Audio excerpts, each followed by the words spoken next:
Pak Hamdani. Halo Mbak Fitri. Gimana kabarnya? Baik, Mbak. Sehat ya Pak? Alhamdulillah sehat. Alhamdulillah. Pak Hamdani, sebelumnya saya mau ngucapin selamat dulu nih sama Pak Hamdani Oh, iya, atas gelar barunya. Oke, terima kasih. Tesisnya kemarin ya Pak, Ya. lolos ya. Alhamdulillah. Iya, Mbak. S2 yang ketiga kali Yang ya Pak? ketiga kali, Mbak. Alhamdulillah. Gimana Pak S3 ketiga, S2 ketiga kalinya Pak? Ya, karena saya suka belajar, Mbak. Kemudian saya juga suka mengajar. Tapi di balik belajar dan mengajar yang penting proses yang kita lalui.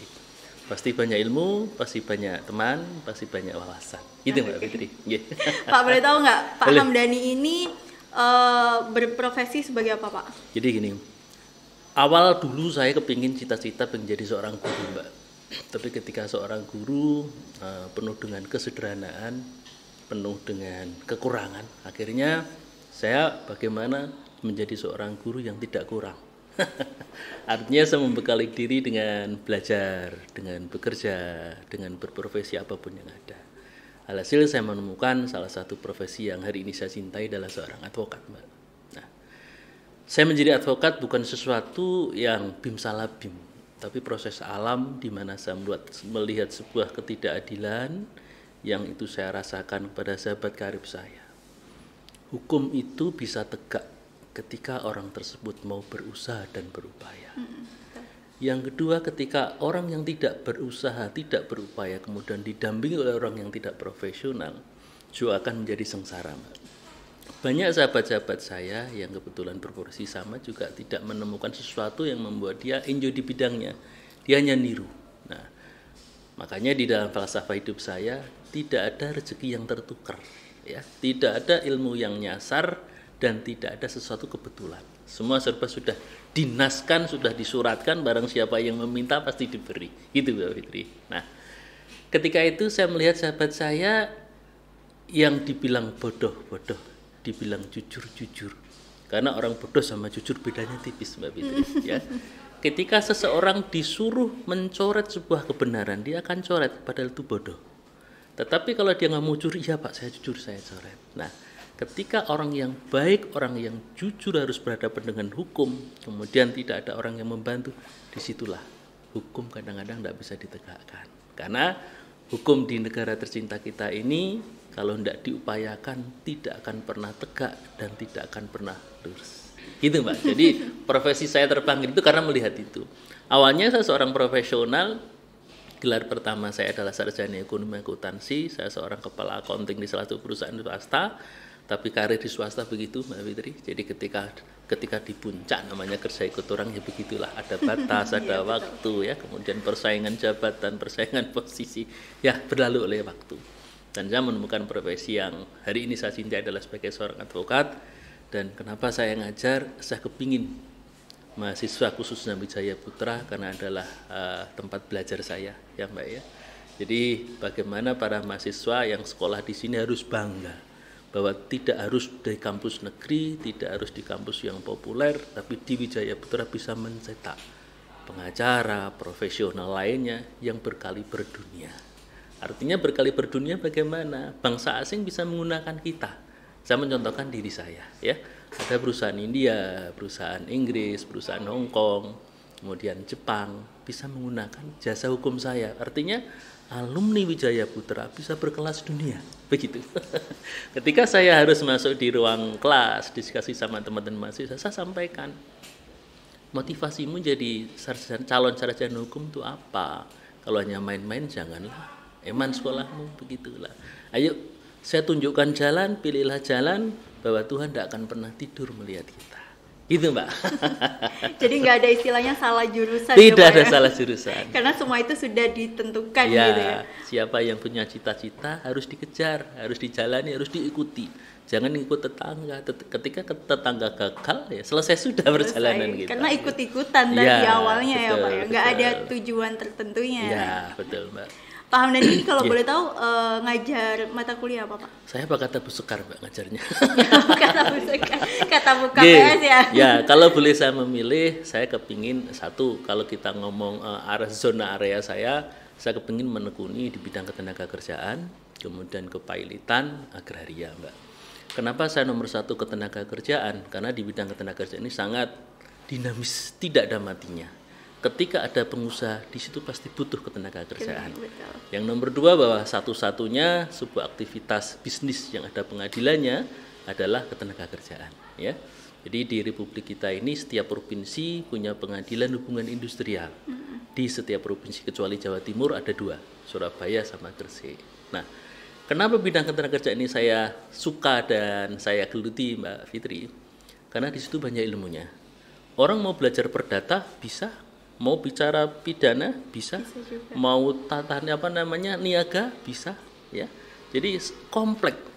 Kalau kita ngomong ketenaga kerjaan itu adalah lautannya ilmu. Kalau kita ngomong salah satu, misalkan perdata saja, asuransi saja, ya asuransi saja yang kita geluti. Tapi kalau sudah ketenaga kerjaan, kita ketemu dengan jaminan sosial, kita ketemu dengan pidana ketenaga kerjaan, kita ketemu dengan kepailitan, kita bisa ketemu dengan perselisihan hak, perselisihan kepentingan, perselisihan antar serikat, sehingga seluruh pengadilan bisa kita tempuh. Contoh, ketika ada seorang pejabat tata usaha negara, pengawas dinas tenaga kerjaan, mereka salah memberikan produk hukum, bisa kita gugat kemana? Pengadilan tata usaha negara. Ada lagi pengusaha yang nakal, tidak mau bayar upah sesuai dengan UMK, bisa kita pidanakan kemana? Ke Polres, ke pengawas, ke Polda, bahkan ke Mabes Polri. Jadi Indonesia kita ini perlindungannya super double. Cuman bagaimana aplikasinya itu yang penting.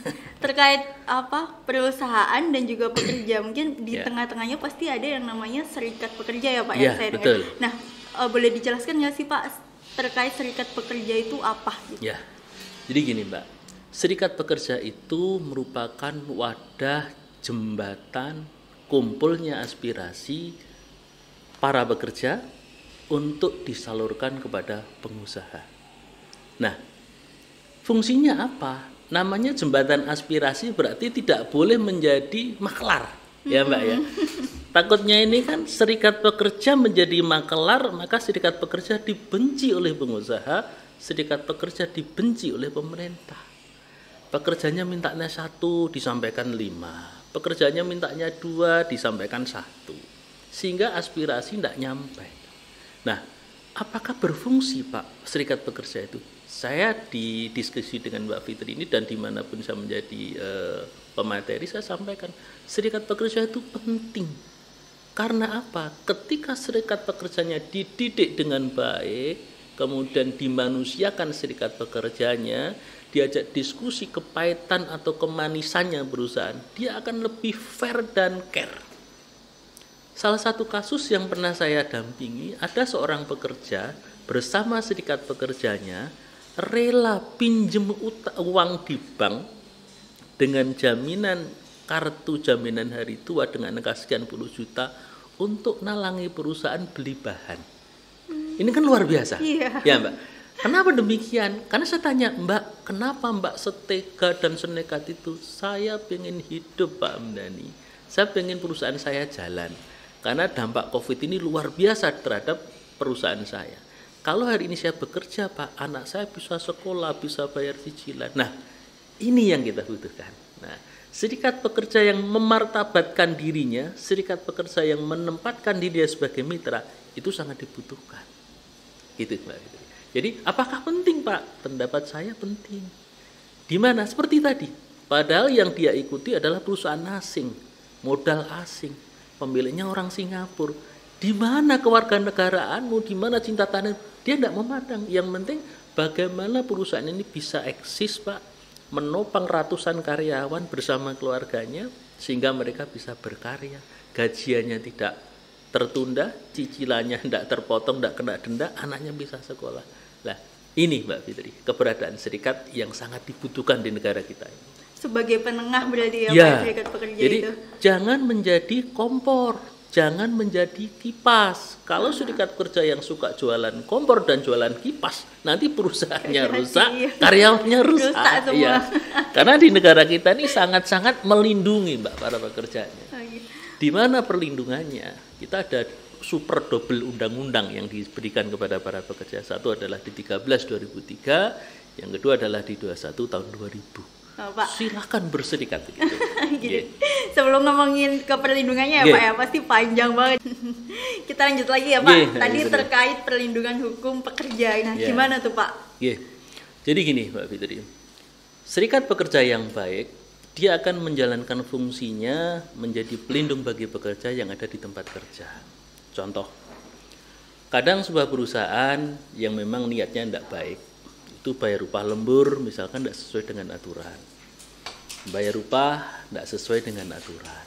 Nah, ketika itu terjadi, siapa yang boleh bersuara?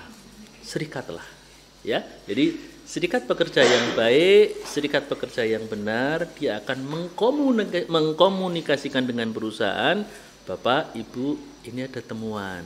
Bapak bayar karyawan Bapak atas nama A, kok kurang dari UMK, kenapa? Bapak bayar upah lembur atas nama karyawan ini kok kurang dari UMK, kenapa? Lah, itu bentuk komunikasi. Nah, ketika ini sudah dikomunikasikan, ternyata sang perusahaan masih jalan buntu. Apa langkah serikat? Nah, sebagaimana diatur dalam Undang-Undang 13, diatur dalam Undang-Undang 21, mereka boleh bertindak untuk dan atas nama anggotanya melakukan upaya hukum. Salah satunya apa? Minta perundingan bipartit. Salah satunya apa? Minta mediasi. Salah satunya apa? Boleh sampai berpraktek di pengadilan PHI. Nah, pengadilan PHI ini merupakan ajang buat serikat pekerja, serikat buruh, mereka yang tidak harus bergelar sarjana hukum, tidak harus seorang pengacara, tapi lulusan STM maupun SMA pun bisa berperkara ketika mereka mau belajar. Sehingga di mana fungsi serikat pekerja? Perlindungan hukum, bisa mengawal di dalam maupun di luar pengadilan. Itu. Untuk menemukan win-win solution masalah antara pekerja dengan perusahaan ya Pak ya? Ya, betul. Nah, untuk serikat pekerja ini kan merupakan organisasi ya Pak? Ya. Nah, itu merupakan organisasi yang berdiri independen atau dari perusahaan sih Pak? Jadi gini Mbak Fitri, serikat pekerja itu telah diatur sebagaimana di konvensi ILO, kemudian di Indonesia telah meratifikasi, kemudian diaktualisasi dengan adanya Undang-Undang 21 tahun 2000, karena bentuk perjuangan pekerja buruh itu harus berserikat. Nah, apakah serikat pekerja itu bentukan perusahaan? Tidak. Serikat pekerja itu barang siapa, para karyawan, para pekerja yang mereka atas panggilan jiwanya kemudian ingin berserikat, boleh mendirikan serikat. Kalau tidak mendirikan boleh apa enggak Mbak? Boleh, itu hak asasi. Ya. Nah, terus apakah itu milik perusahaan? Tidak. Mereka ini seolah-olah di seberang jalan. Sisi kanan adalah perusahaan, sisi kiri adalah serikat pekerja. Nah, serikat pekerja ini mau pakai wadah apa tidak? Ketika mereka mau pakai wadah, maka wadah yang dipakai secara yuridis formil adalah serikat pekerja. Nah, serikat pekerja yang bagaimana yang sah? Serikat pekerja yang telah mencatatkan organnya ke instansi yang bertanggung jawab di bidang ketenagakerjaan. Nah, karena kita dengan Undang-Undang Otoda ini kan berbeda-beda istilahnya ya Mbak. Kalau di Surabaya sekarang namanya Dinas Perindustrian dan Tenaga Kerja. Kalau di Gresik Dinas Tenaga Kerja saja. Kalau di Sidoarjo misalkan dulu namanya Sosial dan Tenaga Kerja. Makanya di dalam undang-undang cukup disebut dinas yang menangani di bidang ketenagakerjaan. Nah, kalau serikat pekerja itu sudah dicatat mendapatkan nomor pencatatan, maka mereka sah mewakili pekerjanya untuk melakukan upaya hukum baik litigasi maupun non litigasi bebas ya, mulai di pengadilan, di kepolisian, di kejaksaan, sampai di mana pekerja ini mau mencapai dan mencari keadilan, dia boleh mendampingi. Itu hebatnya serikat pekerja ya. Cara mendirikannya gimana sih Pak? Atau syaratnya lah minimal harus ada berapa pekerja di dalam sebuah perusahaan atau bagaimana? Ya, kalau dulu Mbak, sebelum ada Undang-Undang 21 2000, itu serikat pekerja minimal adalah 50% karyawan, kadang ada bicara 25% total karyawan ada di perusahaan. Dengan 21 2000 minimal 10 orang itu bisa membentuk satu serikat ya. Jadi misalkan kita ada teman nih, satu perusahaan 10 orang, kemudian 5 pengurusnya, 5 anggotanya, dia nyusun anggaran dasar, anggaran rumah tangga, kemudian mereka ingin bentuk logo apa nih, kan begitu. Asal logo tidak dilarang oleh negara loh ya. Misalkan logonya bola, logonya raket, logonya pulpen, pilih-pilih saja. Nah, dicatatkanlah ke dinas yang bertanggung jawab di bidang ketenagakerjaan. Nah, ketika diverifikasi mana pengurusnya, mana anggotanya, mana identitasnya, punya kartu tanda anggota apa tidak. Ketika semuanya sudah lengkap, dia dapat nomor pencatatan. Nah, ketika sudah dapat nomor pencatatan, disitulah sah berdirinya sebuah serikat pekerja. Nah, berarti layaknya perkumpulan gitu ya Pak? Iya, harus betul. ada anggaran dasarnya. Iya, betul. Nah, cuman bedanya di serikat pekerja ini tidak butuh pengesahan Kumham. Oh. Nah, kalau kita ngomong yayasan, perkumpulan, kemudian perseroan, persekutuan komanditer, semuanya kan butuh dari pengesahan Kumham. Kementerian Hukum dan HAM ya, kalau serikat pekerja ini cukup pencatatan. Cuman yang aneh di negara kita ini, pencatatan diakui tapi tidak dianggap sebuah badan hukum, ini yang susah. Mudah-mudahan para praktisi kita kementerian juga melihat, karena apa? Bedanya mana LSM dengan serikat? Ketika serikat dicatat tapi tidak dapat Kumham, dapat dari Dinas Tenaga Kerja lah dalam bahasa awam kita. Nah, kenapa tidak diakui sebagai sebuah badan hukum? Sehingga para serikat ini kalau mau membuat rekening bank masih bingung. Ini mana pengesahan Kumhamnya? Nah, ini yang susah. Padahal sudah termasuk dalam sebuah perkumpulan. Betul, ya Pak ya? Sudah diatur dalam LSM, undang-undang. Ya? Betul lah, ini secara ekonomis belum tertampung Mbak Fitri. Sehingga banyak teman-teman serikat itu ketika mencari legalitas dan identitas dirinya melalui bank agak susah. Memang ada yang beberapa dipermudah oleh banknya, tapi secara umum kadang-kadang setiap bank tidak mau menerima sebagaimana apa yang disampaikan oleh petugasnya, mana Kumhamnya, mana aktenya, minta NPWP lagi. Bagaimana ber-NPWP di 21 2000 tidak menyantumkan NPWP. Nah, seperti itu Mbak Fitri. Lalu di sebuah perusahaan itu, setiap perusahaan itu wajib ada serikat pekerja nggak sih Pak? Harus ada atau enggak? Kalimat wajib itu tidak ada Mbak. Tapi kalau dalam bahasa saya ditanya oleh perusahaan, Pak Amdani baiknya mana ya perusahaan saya ini ada serikatnya atau tidak? Saya sarankan lebih baik ada sejak awal. Karena apa? Ketika perusahaan punya karyawan kemudian tidak ada serikatnya, mereka akan bebas dan liar mencari konsultan hukum. Bebas liar mereka mencari teman curhat. Ketika ada 100 karyawan, kemudian mereka masing-masing punya teman curhat, bagaimana susahnya perusahaan kita nanti akan menghadapi permasalahan orang per orang. Tapi kalau ada serikatnya, cukuplah serikat itu tempat bertemunya dengan perusahaan. Misalkan perusahaan A ada serikatnya. Pengurusnya berapa? Oh, pengurusnya 5. Ayo 5 orang pengurus diskusi ya. Itu loh anggotamu di bagian ada masalah. Kamu tahu nggak? Oh tahu. Gimana solusinya? Cukup begitu, Mbak. Enak ngomongnya. Tapi kalau kebetulan si karyawan itu, kalau bahasa Surabayanya dia orang bongol, orang susah diajak ngomong, main pokoknya kan susah. Per kepala kita ajak ngomong, head to head kita ajak ngomong lah. Berarti kan pemecahan masalahnya susah. Tapi kalau ada serikatnya, dari 100 orang cukup diwakili 5 orang. Atau dari 1000 orang cukup diwakili 10 orang. Atau dari sekian ribu orang diwakili sekian orang lah. Azas keterwakilan inilah yang memudahkan perusahaan untuk memanage sumber daya manusia menjadi orang-orang baik. Jadi jangan sampai adanya serikat dibutuhkan saat butuh penandatanganan PP atau PKB, atau butuh tanda tangan ketika nanti diperiksa atau diaudit oleh customer. Ini yang susah. Mau madunya enggak mau tawonnya, ini kan susah. Betul. Madu kan satu rangkaian dengan tawon. Karena terkadang kalau perusahaan tidak ada serikat pekerja juga merugikan para pekerja juga kan ya Pak? Betul. Kadang-kadang perusahaan juga bakalan semena-mena dengan pekerja itu sendiri gitu, karena tidak ada penengahnya tadi. Ya Mbak. Jadi kata kuncinya adalah serikat pekerja yang baik, pengusaha yang baik tidak akan merasa rugi dengan adanya serikat pekerja. Tapi kalau serikat pekerja yang tidak baik dalam tanda kutip, pengusahanya juga tidak baik, ini pasti akan ada masalah di kemudian hari. Banyak perkara yang di kantor saya itu Mbak, ada orang sudah kerja 30 tahun. Di sana tidak ada serikatnya. Gaji maksimal UMK, bahkan kurang pun dia terima. Karena asal saya dulu Pak, masuk kerjanya masih perawan, sekarang sudah janda, suami saya sudah meninggal. Gajinya maksimal UMK? UMK? Maksimal UMK. Karena tidak ada wadah perjuangan. Dia ngomong misalkan, Pak, saya minta dong kenaikan gaji. Ya Pak, PHK kalau mau naik gaji tak PHK lah. Itu kan orang jadi takut lah. Ketika ada serikat, minimal pasti Pak, tolong dong mereka yang sudah 10 tahun kasih selisih misalkan.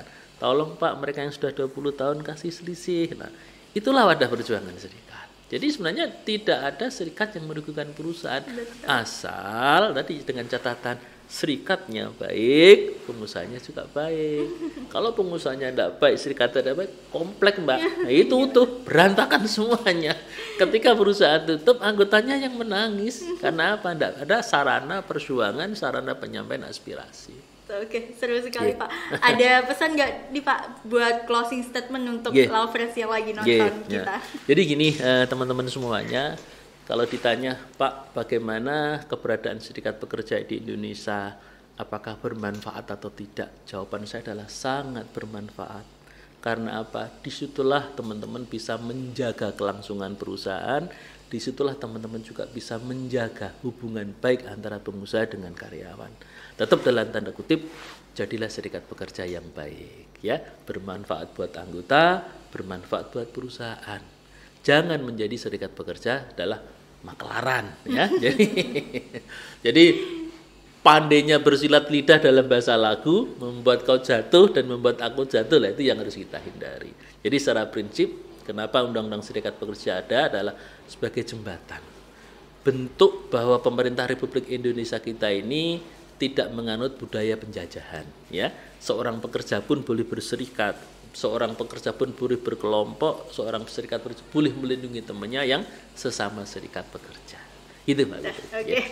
Itu tadi pesan dari Pak Hamdani teman-teman. Jadi jadilah serikat pekerja yang baik.